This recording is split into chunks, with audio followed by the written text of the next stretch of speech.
This just got dropped off, and there's an engine in the back in semi-pieces. This isn't usually the kind of work we do because there's no real way to estimate the time and, you know, money involved. We also don't know how much it's been separated, but we're basically going to plug through this. We told him, hey, we're basically going to charge you by the hour. As far as I know, this was gone through by Neil. He's done a few transmissions for us. He did this for him. This is something that you've got to look for, by the way, when you're changing the gasket. These little metal inserts will come out of the old gasket. Make sure you don't leave them on because the new gasket won't seal properly because it'll stop on these. Something I've seen on B series in the past. This is a ZC, if you didn't know. It's the Japanese market motor. It makes a little bit more power than the single cam, but it bolts to the single cam transmission and bolts to the factory mounts. Very, very popular. We did a ton of these back in the day.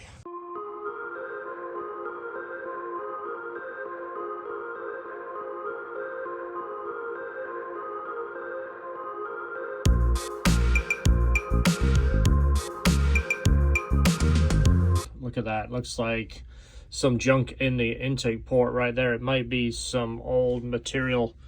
Yeah, it looks like old gasket material, but it's something that's really important. Seal up your motors if you take them apart. Seal them up with tape, paper in the ports, whatever you got to do. Make sure they're clean.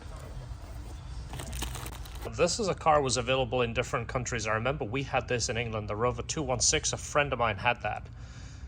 You had either or, the single red cam Honda or the ZC dual red cam Honda. So we're going over the timing marks because these are a little strange. They don't line up quite like a B series or an F series.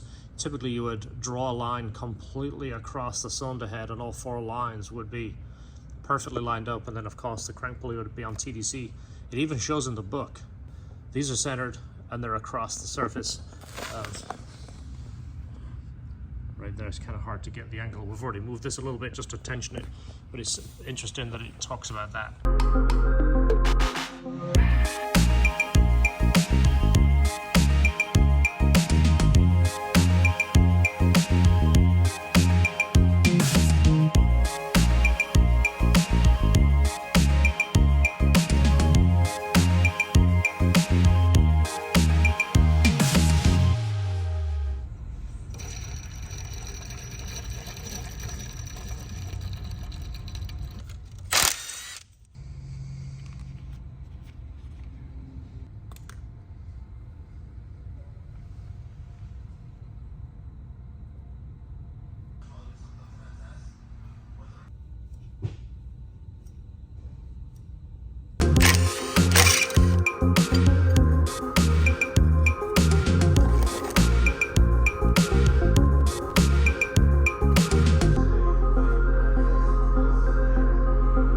Motor is all prepped, ready to go in. So when they removed the motor, they left the engine harness in because it was somewhat hardwired to the car. It's a dual point to multi-point conversion. That was left, so just to make it a little easier for us, that was like, we have a new spare cable, but that was... it looks brand new, doesn't it? It does, yeah. It must have a spare. So we're going to go ahead and put the motor in. The AC is all connected. Hopefully they didn't discharge it. But we're just going to gingerly put the motor in, hook it to the mounts, and then start hooking everything up. All right, so this is like the LHT history book right here. This was my personal CRX with a Integra Type R motor. We did a lot of B series swaps in CRXs. When I say a lot, this was the old-fashioned way of doing it, taking a picture with a camera and taking it to get developed. At last count, we've done 106 Civics and CRXs with B16s and B18s. So this was a more complicated swap. This is the DX. This is the dual port. You heard George talk about this is being converted to multi-port. Dual port means it had 2 injectors. The CRX HF and SI had 4 injectors, multi-point. So you had to convert the wire in here. Not too difficult, but this was not a bolt-in engine. The B16, B18 required custom mounts, different axles, a few extra different things. It was not a direct bolt-in. This is the way we used to buy them back in the day, a complete B16 with basically the upgraded brakes, the calipers, the hubs, the whole entire thing. We got the sway bar, the whole thing. This was a nice way of doing it. We built our own mounts. Back in the day, there was a company called Speed Garage, Place Racing, and then I believe Hasport came on the scene right around that time. Back in those days, we still did it with our rubber mounts, just like we did on our white CRX. If you check that out in the playlist, the white CRX, I did it the same as I did back in the 90s. Anyway, this was a very common swap, but not a easy bolt-in. We did lots and lots of these. Here's a GSR 95, 96 Integra GSR. We did Type Rs right here. We did all kinds. This was a very popular car at Nopi back in the days. It made all the circles. This was my car. Again, supercharged B16 in a CRX. A lot of different things here. Anyway, wheelie bars back in the 90s. Who knew they were going to be so popular? Anyway, brand new 99 Civic SI with a supercharger. Came brand new from the dealership, sent to us. We put a supercharger on it, sent it back. Anyway, this was a more complicated swap. The B motor, the ZC, very, very common, was direct bolt-in.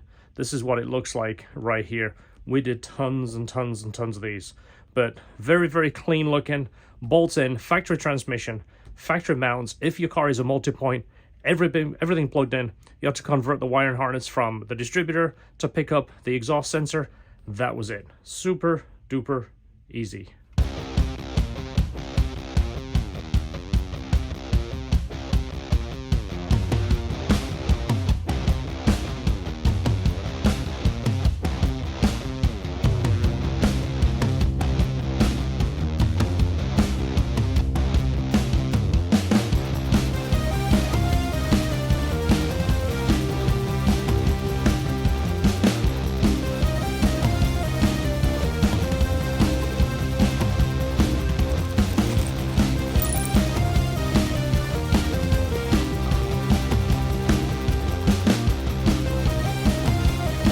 So he has the suspension components, he has new shocks and ball joints, which we're taking this apart. Somebody put the brakes together and put them on backwards, this brake pad.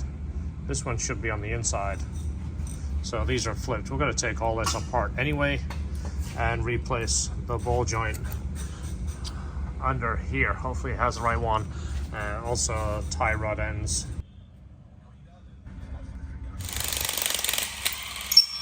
Just like everything is tight. You northern guys, don't drive your car in the snow and salt.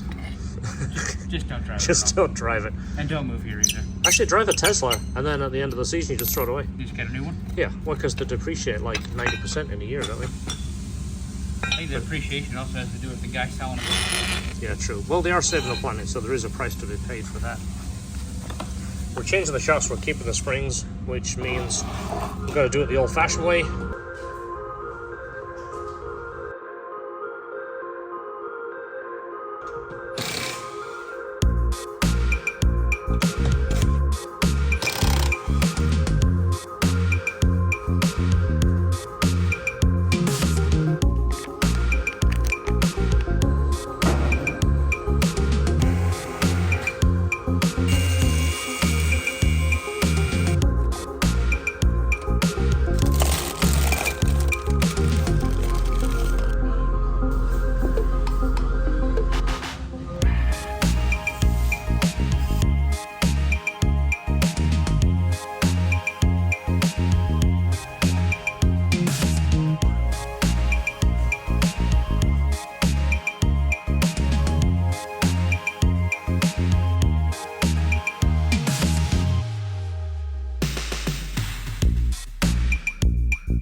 Listen for a fuel pump. Everything is connected up, fluids are in it. We just checked everything.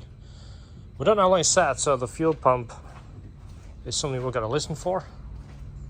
The gauge reads full, but it hasn't been powered on yet. Do you hear a fuel pump?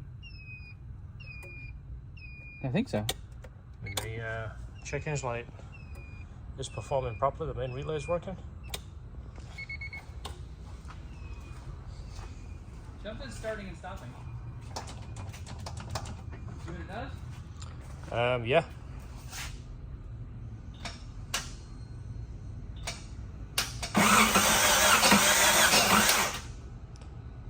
It turns over, it doesn't sound the best.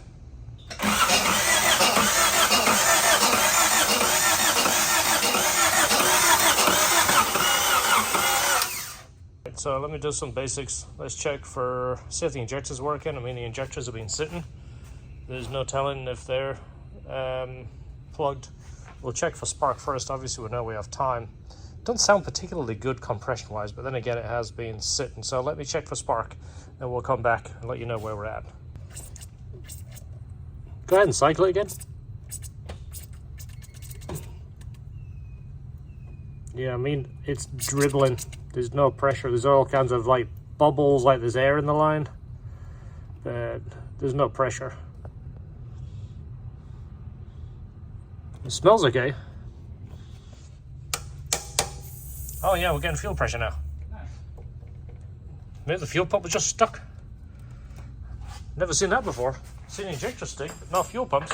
Yeah, it's running now. It sounds different than it did at first. You ought to see if it's got enough power. If not, we might have to put the charger on it. The battery doesn't sound really strong.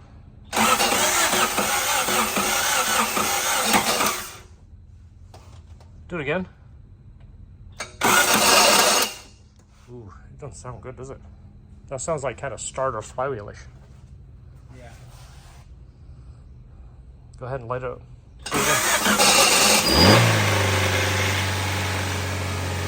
Wow. That kind of bursts to life, didn't it? Well, unfortunately, it's a GM starter. Never really had good luck with those. The motor runs.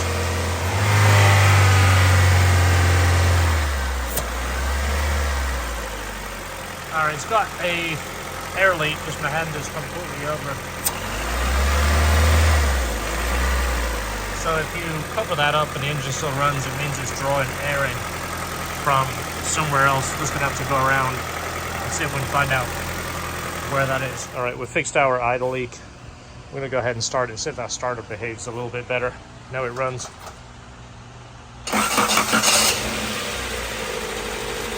Yeah, the starter is awful.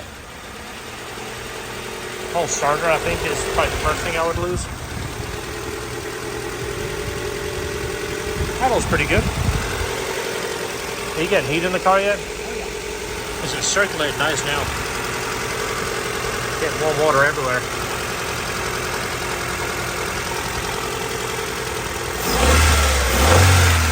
We still got to put the intake on, but we wanted to make sure everything was good before we did that. Does the throttle stick? Nope. Look at that. It's a little tiny guy. The idle's still a little bit sketchy, isn't it? Yeah. Still high. What is that? 1500? Yeah, 15, 16, 17. I'll cut into that gauge. Yeah, we're going to look it over a little bit. I think the idle valve might be sticking. We put a cap on it. This one was a little dry rotted. You can see kind of cracking around there. This is the CRX style cap. It's a longer cap. I don't remember what it is, if it's type 1 or type 2, but you see the distance there. Got to make sure on these it's the longer cap. Everything is good. We've started it, we've ran it. We're going to drive it a little bit. Really think it needs some love now. We're going to clean up this engine bay, make it look nicer, and it looks like it was just kind of swept to get the dust off because this has been sitting. See that right there? If I get it to focus, it looks like it was kind of swept. Anyway, we're going to give it some love, give it a wash. We want this customer to come and pick it up and see a big difference from when he dropped it off.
I know someone's going to ask, yes, we did cover up the throttle body. As you see, there's some plastic in there with a silicone connector holding it on nice and tight. So the intake was a little bit too long. We had to cut about 2.5 inches out of it, cut it and weld it, polish it. The reason we didn't put it on for washing the engine bay is it will spot the aluminum and takes twice as long to clean. But look how much better that looks. A lot of TLC under the hood, a lot of cleaning. We want the customer to be really excited about it. It's been in the works for a while. We want him to be proud of it and happy that he brought it to LHT Performance. But to give it a bath, made it look as clean as we can. We want it to look nice for the customer. So this is one of those cars that came out really nice under the hood. The engine bay looks really good.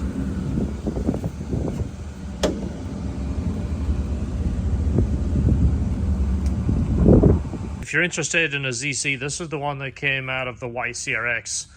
It's a really nice motor with a complete rebuilt transmission with a HF 5th gear. So it's got a taller 5th gear for cruising, but this one is ready to go.